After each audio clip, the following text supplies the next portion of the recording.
Hello बच्चों, you are back into the class Nijit Tantre Sir Physics classes. Today I will discuss with you rotational frames of reference. हमने inertial frame of reference discuss किया, हमने non inertial frame of reference discuss किया. आज मैं आपके साथ rotational frame of reference discuss करूँगा. आपको रिमाइंड करने के लिए मैं बताना चाहूँगा, इन inertial frame of reference you say a system moving with a constant velocity, or maybe the system is at rest. It's called inertial frame of reference, and Newton's laws can be directly applied. There is no fictitious force, there is no pseudo force observed from the inertial frame of reference. लेकिन जब आप non inertial frame of reference में हो, accelerated frame of reference में हो, तो वहाँ आपको additional forces नज़र आते हैं. उन additional forces का कोई एजेंट नहीं होता. They are pseudo forces, fictitious forces, observe by only by the observer who is in the non inertial frame of reference. वो हमने अच्छी तरह से डिस्कस किया है. आप मेरे वीडियोस को मतलब रेफर कर सकते हो, उनको देख सकते हो. लेकिन आज का जो लेक्चर है वो रोटेटिंग फ्रेम ऑफ रेफरेंस है. पहली बात यह है कि देखो, there are certain points which must be clear. Rotating frame of reference is an accelerated frame of reference. जैसे अर्थ है, it rotates about its own axis. It is an non inertial frame of reference. It is an accelerated frame of reference in general, but for a short time it may be considered as an inertial frame of reference. क्योंकि ये जो rotational angular frequency अर्थ का है वो बहुत कम है. That is very small quantity. खुद सोच लो, omega is equal to pi by t. 2 pi the angle cut by the earth in one revolution divided by t, time period of the earth, that is 24 hours. That's 24 into 60 into 60. Omega becomes very small. तो इसका rotational frequency बहुत ही कम है. तो first of all, the rotating frame of reference is an accelerated frame of reference. It is a non-inertial frame of reference. पहली बात तो यही है. मैं लिखना चाहूँगा. I will write it down. Point number 1. Rotating frame of reference.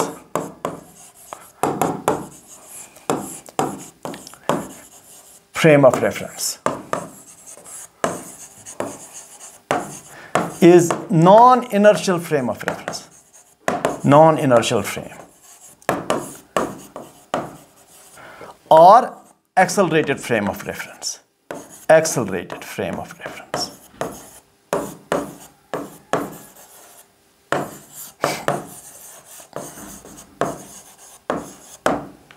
पहली बात तो यही है. Clear. It must be as clear as anything. A rotating frame of reference is an accelerated frame of reference. अब जब आप rotating frame of reference में हो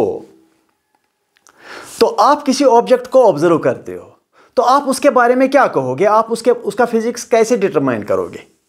तो समझ लो, देखो, अगर आप रोटेटिंग फ्रेम ऑफ रेफरेंस में हो तो बहुत मतलब वहाँ से तारे नज़र आते हैं. एक ऑब्जेक्ट को ऑब्जर्व करने से पहले तारे नज़र आते हैं.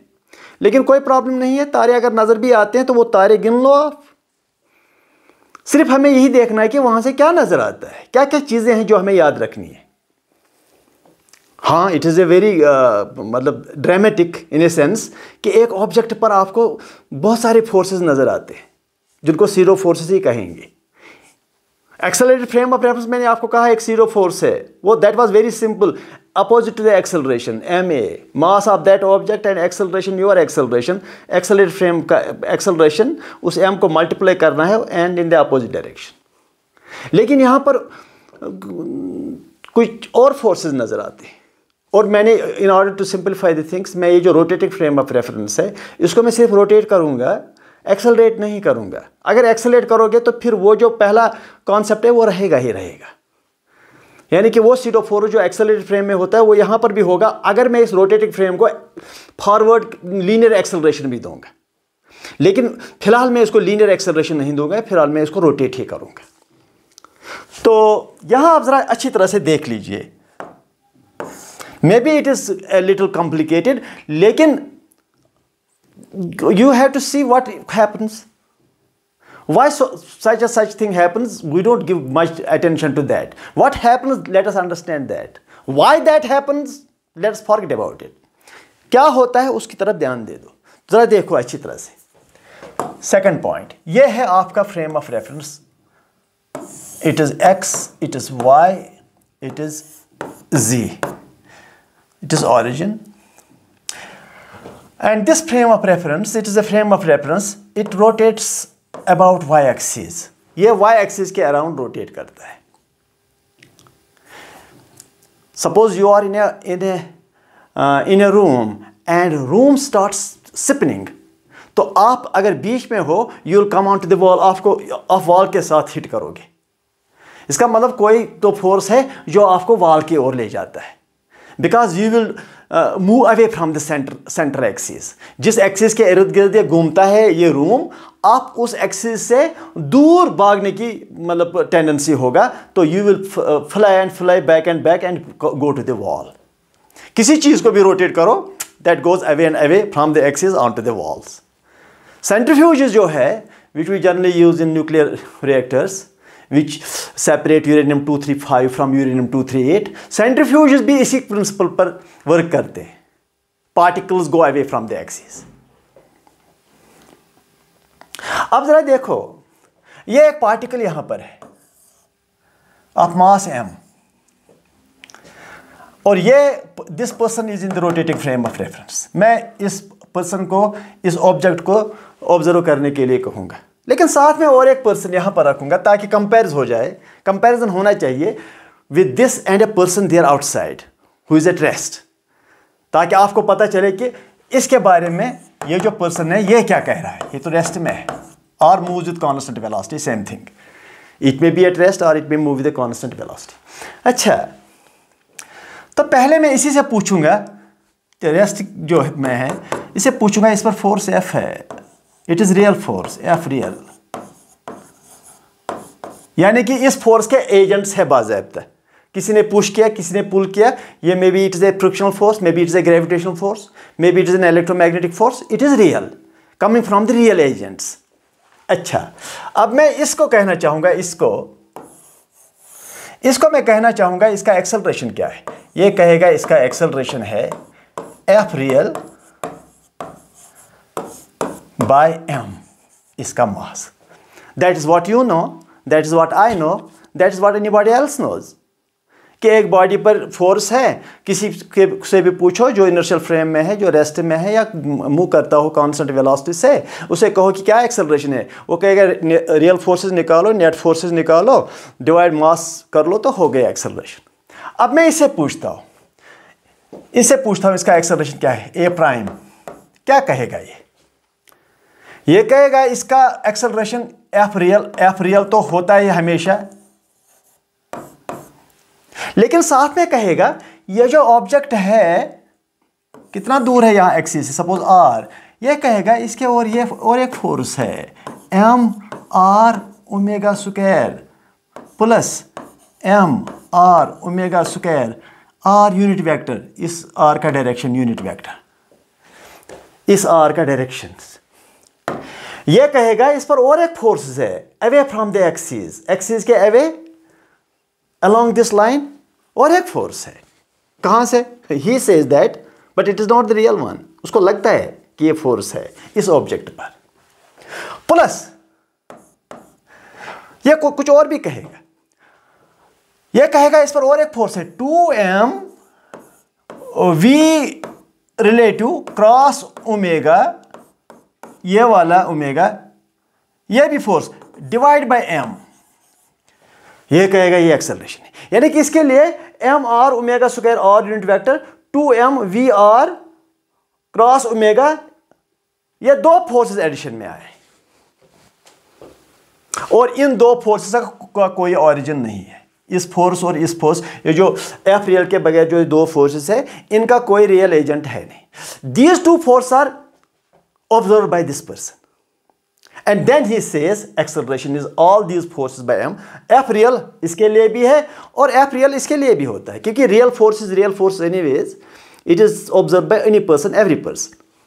लेकिन ये दो फोर्सेस ये ऑब्जर्व करता है. एक कह रहा है कि देखो एक फोर्स अवे है, readily away from the axis के अवे है, एक लाइन डालना है ऑब्जेक्ट एक्सिस पर, ये शॉर्टेस्ट लाइन हो जाता है, इसी लाइन के अलोंग अवे होता है एक force M R omega square. और दूसरा फोर्स है 2m VR क्रॉस ओमेगा।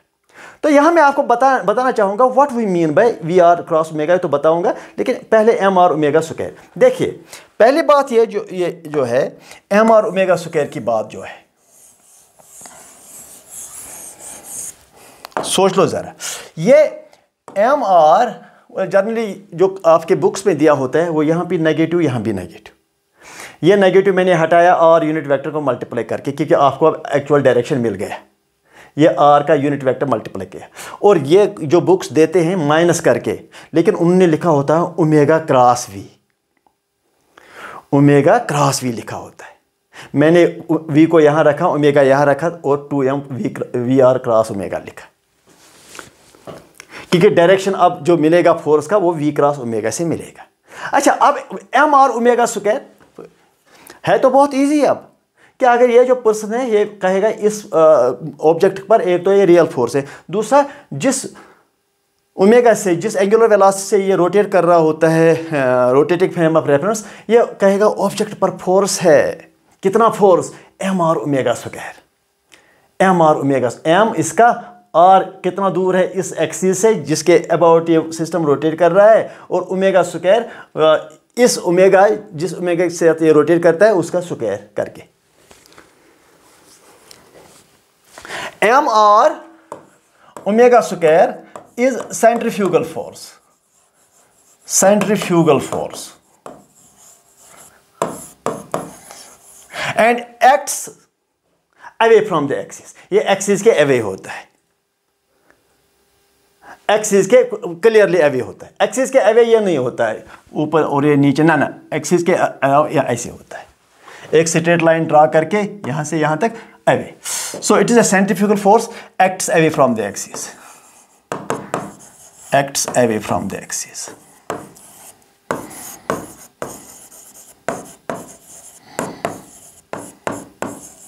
ठीक। और रही बात 2m VR क्रॉस ओमेगा, पहले मुझे बताइए व्हाट इज दिस VR। ये VR क्या है? Velocity, relative velocity. किसका रिलेटिव वेलोसिटी?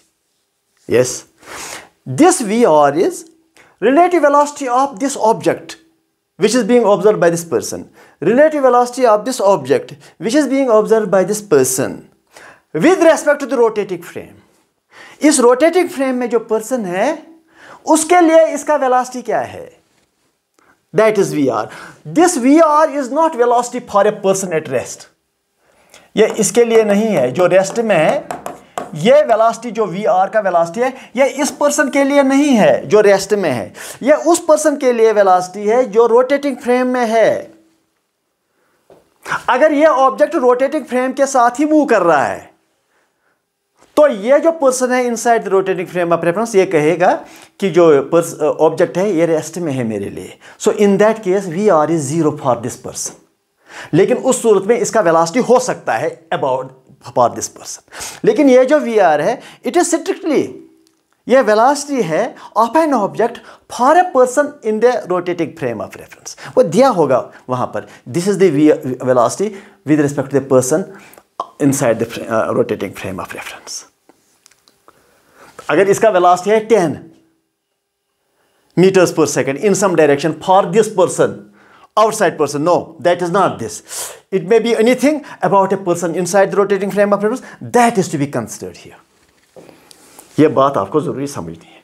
और ये जो फोर्स है it is called Coriolis force, Coriolis force, इसको कोरलिस फोर्स कहा जाता है। यह कोरलिस फोर्स आता है कि अगर ऑब्जेक्ट मोशन में है, कहां पर मोशन में है? अगर ऑब्जेक्ट मोशन में है, कहां पर? अगर ऑब्जेक्ट मोशन में है इन the rotating frame of reference, rotating frame of reference में अगर आपका मोशन है, आपका वेलोसिटी है, तो आपको ये फोर्स मिलेगा VR क्रॉस ओमेगा। मतलब आपको VR को R ओमेगा में क्रॉस करना है, and watch wire the thumb goes, where the direction goes, VR cross omega is the force which is perpendicular to VR and omega, which is perpendicular to the plane of VR and omega. ये आप एक रास B में वो direction निकालते हैं। So Coriolis force is perpendicular to VR velocity and omega, right? It is also called sideway deflecting force. ये sideway deflecting force हो जाता है, जैसे वो मैग्नेटिक फोर्स है, that is Q is equal to F is equal to Q V cross B, तो वो भी साइडवे डिफ्लेक्टिंग फोर्स बनता है वहां पर। तो यहां पर ये साइडवे डिफ्लेक्टिंग फोर्स है, ये देखो अच्छी तरह से। These two forces are created by a person inside the rotating frame of reference, and these two forces that do not have a real agent. तो अब आप कहेंगे, शायद आप कंफ्यूजन में होंगे कि what we mean by velocity with respect to rotating frame of reference. Earth rotate करता है कि नहीं? यस करता है। Earth is rotating, is that right? Earth is rotating, I am on the earth, my velocity right now is 0 with respect to the rotating earth. I am rotating with the earth, so I am at rest on the earth, so my velocity with respect to earth right now is 0. If I move in any direction, start moving in any direction, when I start moving in any direction, that is the velocity with respect to earth, क्योंकि मैं earth पर ही move कर रहा हूँ, तो earth के with respect to he move कर रहा हूँ। तो अगर मैं motion में चला जाऊँगा in any direction, that will be considered the velocity with respect to earth. अगर एक ही जगह हूं, that means my velocity with respect to earth is 0। अगर मोशन में चला जाऊंगा तो समझो I have a velocity with respect to earth. तो यहां मैं आपको बताता हूं कि अगर मैं मोशन, सपोज मेरा मोशन यूं है, ऐसे में जा रहा हूं, यूं आगे जा रहा हूं मैं, ठीक, और suppose I am on the pole of the earth, earth के पोल पर हूं, अर्थ का रोटेशनल एक्सिस ये है ओमेगा, ओमेगा ये है। If I am just on the pole of the earth, it is omega, it is velocity, right? It is omega, it is velocity. So v cross omega is this, v cross omega. तो अगर मैं ऐसे चलूंगा तो मैं यूं deflect हो जाऊंगा अर्थ पर, इतना भी नहीं, मैं आपको एक एग्जांपल देता हूं, थोड़ा सा डिफ्लेक्शन मेरा होगा, तो मुझे पहुंचना है ये इधर, मैं पहुंचूंगा, deflect, I will deflect to the right side. My velocity is this on the earth, that means my velocity is with respect to earth, and the earth's rotational axis is this, earth is rotating like this, omega is this, v is this, v cross omega, ये v है, ये omega है, तो v cross omega is this way towards you, ये वाला, तो जाना है इधर, मैं ऐसे डिफ्लेक्ट हो जाऊंगा। That's why it's called sideway deflecting force.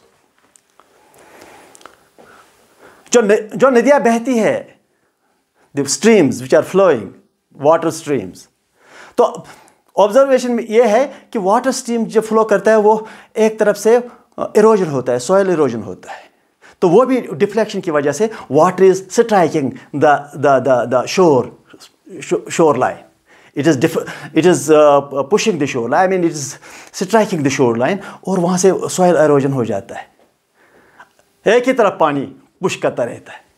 That is a Coriolis force. Basically, Coriolis force was discovered during World War II, when the Allied forces were throwing the bombshells on the enemy targets, and they were doing calculations, but the bombs were not hitting right over a long distance. They were deflecting a little bit, because when the bombshell is going into the space, it is going into the space having velocity with respect to Earth's rotation.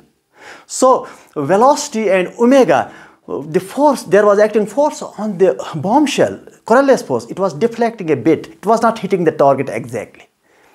So the scientists discovered that is a Coriolis force.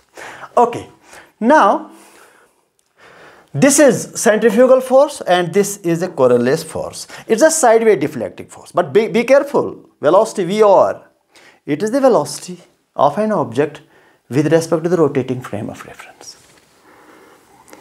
Okay, now हाँ, अगर ये अब system accelerate भी कर रहा है, इसमें और एक एडिशनल फोर्स आएगा, दैट यू नो ma. अगर ये मैं आगे की ओर इसका acceleration, I don't want to complicate the things, इसीलिए मैंने उसको सिर्फ रोटेशन ही दिया। अगर मैं इस फ्रेम को एक्सेलरेट भी करूंगा तो यहाँ पर और एक एडिशनल फोर्स आएगा, ठीक, तो वो हमने अलग से आपको दिखाया है, लेकिन वहाँ मैंने रोटेशन नहीं रखा, वहाँ मैंने सिर्फ एक्सेलरेशन ही, लीनियर एक्सेलरेशन ही रखा। तो अगर इसका लीनियर एक्सेलरेशन भी अब हो जाता है तो वो टर्म यहां पर ऐड हो जाएगा -ma करके। Now let me go to the application part. Point number 1, जैसे ये देखिए आप, it is x, it is y, it is z। तो ये एक प्लेन है, ये XY प्लेन है, ये XZ प्लेन है, ये वाला XZ प्लेन। आपने यहाँ सपोज वेलोसिटी v0 दिया और एक्सपेक्ट करते ये प्रोजेक्टाइल है, लेकिन suppose this the earth on which you are projecting this, it is rotating with omega. तो मुझे बताइए ये क्या यहाँ से हिट करेगा कि कहीं और हिट करेगा? v क्रॉस ओमेगा तो बाहर आ जाएगा कोरिलेस फोर्स की वजह से, v क्रॉस ओमेगा कोरिलेस फोर्स की बाहर आ जाएगा और ये ऐसे ऐसे ऐसे करके यहां पर आ जाएगा। ऐसा नहीं कि यह रेंज चेंज हुआ, रेंज वही है लेकिन डिफ्लेक्ट हुआ अपनी पोजीशन से टू द, मतलब ये XZ प्लेन में आया, जाना था x एक्सिस पर, लेकिन जाएगा ये XZ प्लेन में, थोड़ा सा बाहर खींचेगा, यूं नहीं, ये यूं आएगा बाहर, इधर आएगा, इधर XZ प्लेन में आएगा, रेंज सेम रहेगा मगर it will come out because of the Coriolis v cross omega force. Number 1। Number 2, अगर मेरे पास यह सिचुएशन है, यह डिस्क है और यह डिस्क रोटेट कर रहा है ओमेगा से, बात सुन लो अच्छी तरह से, और यहां एक ऑब्जेक्ट है सेंटर से, मैं इस ऑब्जेक्ट को यहां वेलोसिटी देता हूं। बताइए डिस्क, ये डिस्क है, डिस्क के बीच में ऑब्जेक्ट है, आपने पुश किया ये toward the periphery with velocity v। तो बताइए कोरिलेस फोर्स किस ओर है? क्या ये सीधे यूं जाएगा? नहीं, ये ऐसे जाएगा,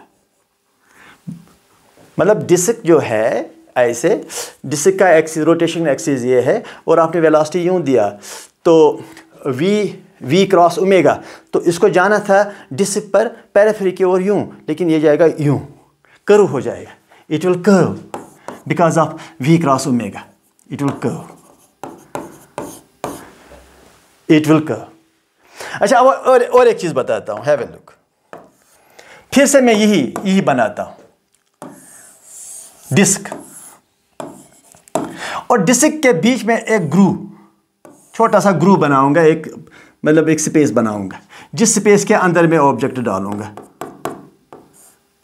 उसको मैं पुश करूंगा ऐसे, तो इस पर भी फोर्स होगा, कोरिलेस फोर्स v क्रॉस ओमेगा, लेकिन वो ग्रूव के अंदर बंद है, वो ग्रूव के बाहर तो जाएगा नहीं। Groove is a space, A channel, like a channel space on which the object moves, ये आगे जाएगा चैनल के थ्रू। v क्रॉस ओमेगा है कोरिलेस फोर्स जो इसको ये ग्रुप से बाहर लाना चाहता है, लेकिन ग्रुप तो फिक्स्ड है इसलिए ये बाहर आएगा नहीं। लेकिन मुझे बताइए इस रोटेटिंग फ्रेम ऑफ रेफरेंस में ये जो ऑब्जेक्ट है, will it experience force? Yes, it will experience force away from the axis, that is m और ओमेगा स्क्वायर। ये फोर्स बाहर के ओर इसको फोर्स मिलेगा। वो मतलब अगर डिस्क है, डिस्क पर ऑब्जेक्ट है, एक ग्रूव है, तो आपने डिस्क को रोटेट किया और ये ऑब्जेक्ट बाहर की ओर खींचेगा सेंट्रीफ्यूगल फोर्स की वजह से। ठीक, अब मैं एक क्वेश्चन बनाना चाहूंगा। Suppose the object goes from here r1 position to r2 position because of this centrifugal force. Coriolis force acts but Coriolis force is balanced by the normal reaction. जो साइड वॉल्स नॉर्मल रिएक्शन देता है Coriolis force को। Coriolis force it goes like this in a groove, तो Coriolis force की वजह से it wants to come out but groove stops it and it has to go forward. Now question is work done by centrifugal force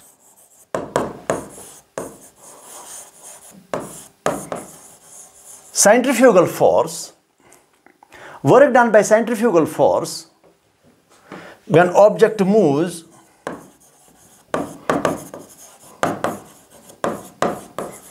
from R1 to R2। ये है हमारा question. तो कैसे करोगे? दिस m और ओमेगा स्क्वायर जो force है that depends upon r position. Therefore work निकालना हो वो F डॉट ऐसे नहीं होगा, वो इंटीग्रेटेड फार्मूला से होगा। अगर आपको याद होगा फोर्स, ये force is this work done is equal to FDR फ्रॉम R1 to R2, ये है वर्क डन। आप कहेंगे नहीं नहीं वो तो हमारे पास वर्क डन का फॉर्मूला F.S भी होता है, मगर that is the work done by constant force if you remember it properly. Work done by a variable force is integration of FDR या FDX।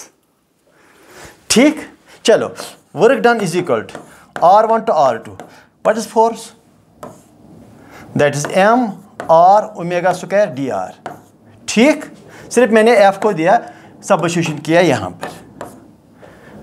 ठीक, अच्छा, अब जरा देखिए, now work done is equal to,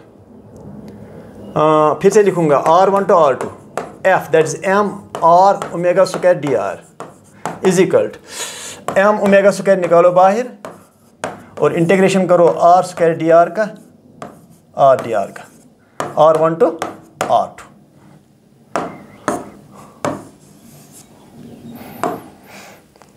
R dr। Now work done is equal to M omega square बाहर आएगा तो इस R का integration R square by 2 under limits R1 to R2, that will be M omega square by 2। तो इस R को क्या value देंगे पहले? R2, that is R2 square minus फिर R1 देंगे value R1 square. Answer. Work done in by centrifugal force in getting the mass from this point to this point is that I have found. This is the work done by centrifugal force. अच्छा देखिए, और एक चीज देखिए आप, अगर मेरे पास ये स्ट्रिंग है, चलो ये स्ट्रिंग ले लो, object of mass m,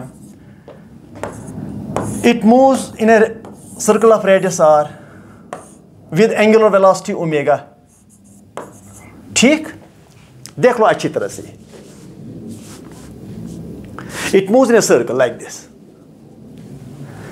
it moves in a circle with angular velocity omega। I want the problem to be solved by a person on the rotating frame of reference, that is on the object itself, and I want to solve the problem for a person here at rest। ठीक, ये string है, इस person के लिए इस पर tension force है, real force, इस पर्सन के लिए इस पर टेंशन फोर्स है। चलो, इस पर्सन को मैं पहले इस पर्सन को अलग करते हैं, इसी जो ये कह रहा है इसको अच्छी तरह से कर लो। आई डोंट वांट टू मतलब मिक्स द इश्यूज, इसको अलग रखो फिलहाल।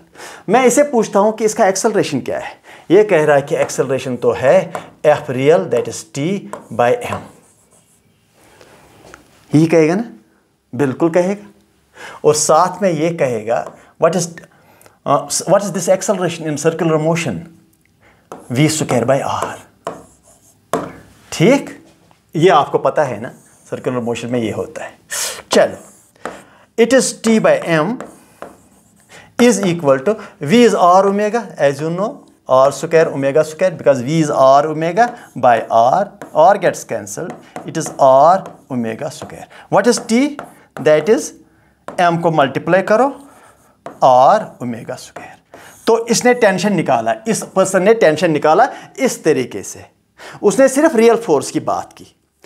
अब मैं इससे पूछता हूं, दूसरे पर्सन को पूछता हूं, भाई देखो जरा आप भी ये प्रॉब्लम करो, मुझे टेंशन निकाल कर दे दो। ये पर्सन जो है ये कह रहा है कि एक्सेलरेशन जो है,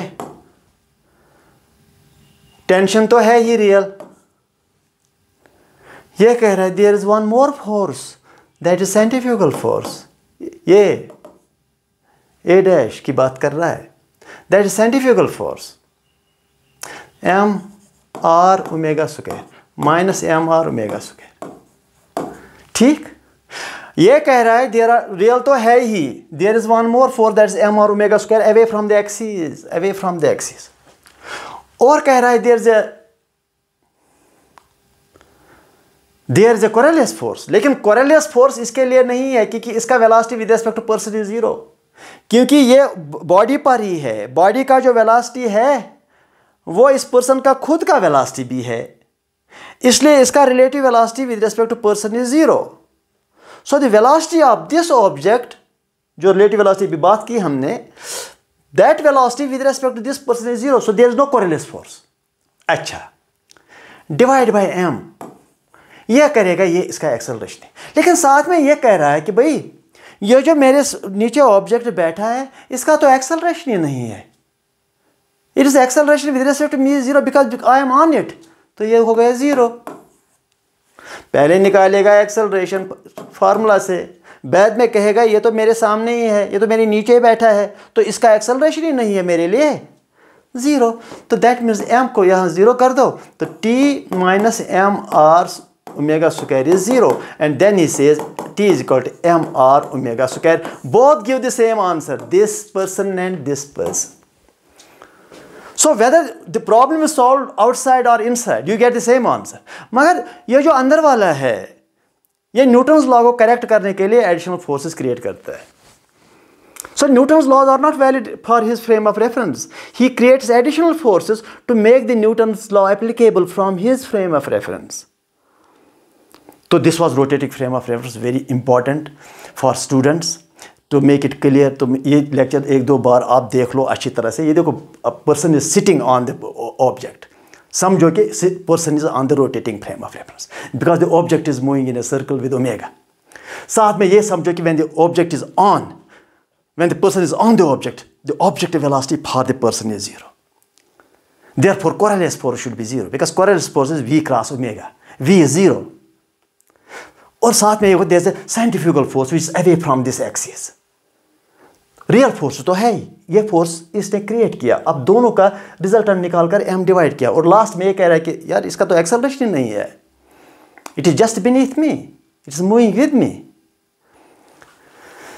सो this was last lecture on Newton's laws of motion, and tomorrow and day after tomorrow I will do objectives, NEET and IIT level objectives, large number of 30 to 40 questions, maybe 50, so that you get prepared for the national level exam. Thank you.